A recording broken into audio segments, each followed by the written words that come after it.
Good morning, everybody, and welcome back to Great Day. And on Mondays, we love getting wild with our friends over at the Academy of Wildlife Education. So Lou and Ron, you guys have a polecat, it looks like. And tell us, where did that name come from?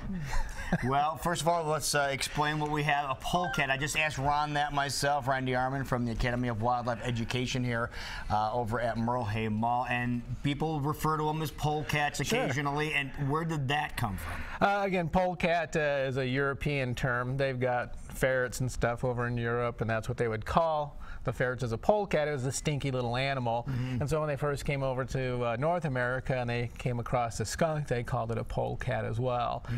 They're not related. At one time, they were considered mustelids in the same family, but the skunk has its own unique ability, and that's to actually spray. The delivery method is unique. The method is unique, and that made them their own unique species. So their taxonomy classification was changed because they projectile spray versus the otters and the badgers and all the other mustelids that basically just stink. With the musk glands type of thing. Now the musk, as they call in a skunk, like this is a skunk. What type of skunk is this? This is a striped skunk. A regular striped skunk. Right. I wonder how they got that name. Now in Iowa, we got two types of skunks. We've got the spotted skunk, which is much smaller. We have the striped skunk. Striped skunk, before he sprays, he's going to stomp the ground with his front feet and give you a lot of warnings. The cool thing about the spotted skunk, before he sprays you, he'll do a handstand and then turn his rear end around and nail you. They'll stand on their front feet and then they'll balance and then spin around. Now the spray that they hit you with, the spray is called butyl mercaptan, is the scientific name for that,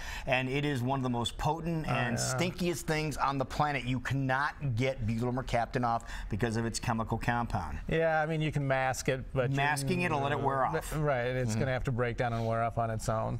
So it's like I used to always tell people, if your dog gets sprayed by a skunk, it's actually easier to get a new dog than it is to get rid of the smell. It's just one of those things that nature designed it for a purpose, and it's very good. Now this is flour.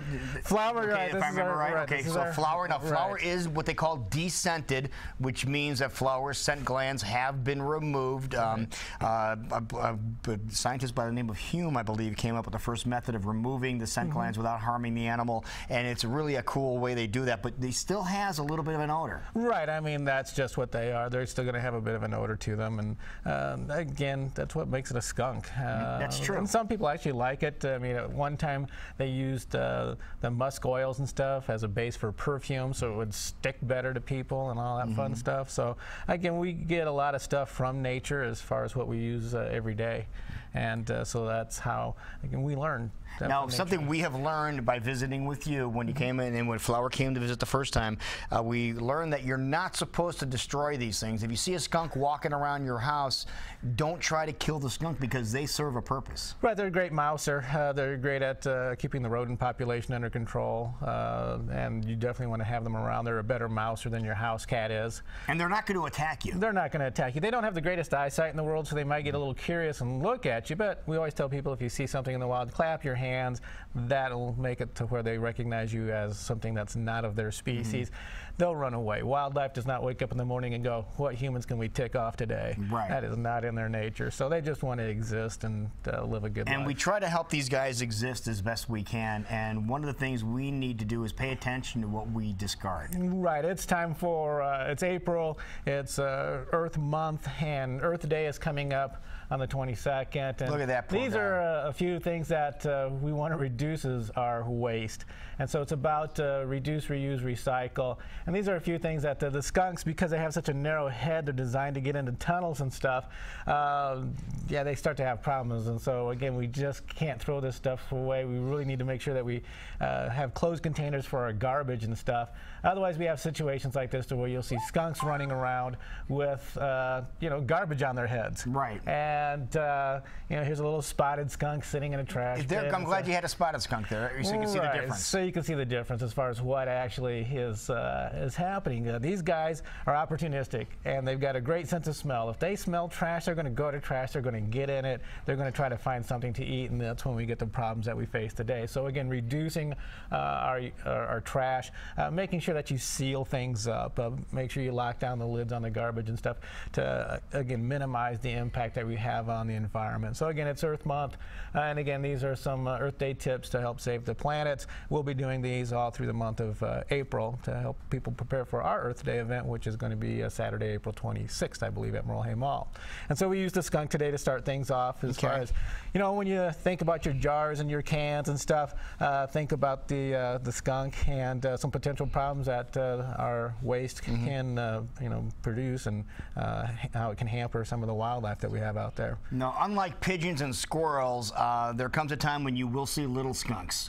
Baby skunks will be usually in June is when they'll start coming out. And again, and it's hilarious too to see them. Yeah. They're carbon copies of their mom. Absolutely, and just as potent. I mean, I learned the hard way. That was the key there. I learned the hard way as far as how old a baby skunk has to be before it can spray, and it doesn't have to be very old. I'll let you know. But again, and they don't have great eyesight, like I said. So if you see, you know, 3 or 4 baby skunks, yeah, they're going to approach you. And people think some of the times they're house cats.